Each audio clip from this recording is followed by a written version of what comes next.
don't do these video posts too often, but I figured I'd do something short and quick. I know I'm supposed to be vlogging here. Things been a little busy at work. In response to what happened in Oregon on Friday, and just things that have been happening in general. Things happen every day. I mean, in Tennessee, I just heard that an 11-year-old boy killed an 8-year-old girl. You know, is it crazy out here? Absolutely. But as Christians, some reason we act like Satan is the one that he's the only one that can hurt us. We act like we just have to take it and sit there and just take it. I don't really agree with that. Because I know that God gave us tools to go to war. And I'm not saying we're supposed to do it on our own. But we're supposed to do it through Christ. We're supposed to do it through the entity of the church. Not just the church, the physical church, but the church as the followers of Christ. We're supposed to do it with other fellow believers. But it starts with you and me, individually. It starts in our everyday lives and what we do with our free time and how we act at work amongst our friends and our peers and how we act at school and our classes. And it starts with us. You say, well, how can I change what happened in Oregon, and how can you have changed what somebody else does? Fact of the matter is, you can't. And yeah, I'm gonna be cliche and say God can, but God's the only one that can change somebody's heart. If you've been setting out here and your agenda has been to change lives, and you say I can change your life, you're already operating under your own strength.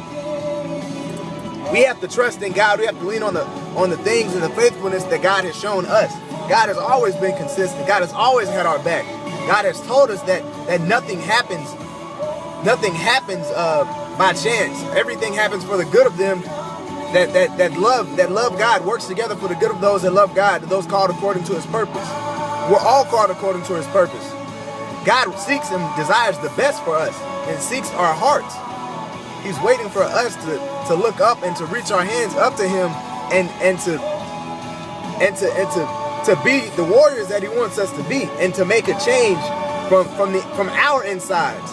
And from our hands and our feet and our lips can people's lives be changed by seeing what we do and by hearing what we say and by actually seeing that we are actually doing what we say we're doing. All talk and no action is more of a stumbling block to someone. And then after all of that, we still might not change anybody. We have to understand that we can't do it. We physically can't do it ourselves. God is the only person that can change a man's heart. Understand that we are victorious because we have Christ in our hearts. And God is so good that we should be wanting to spread that message, to shed that joy that we have and that peace that we have. The world does seem crazy right now. The world is crazy right now. There's no denying it. There's no point in trying to act like there aren't middle schoolers having sex.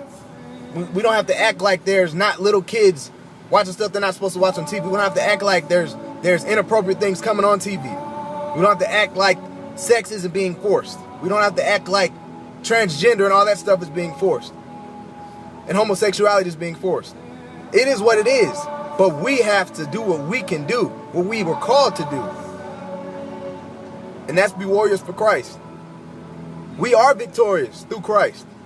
We are victorious. Grace and peace, y'all.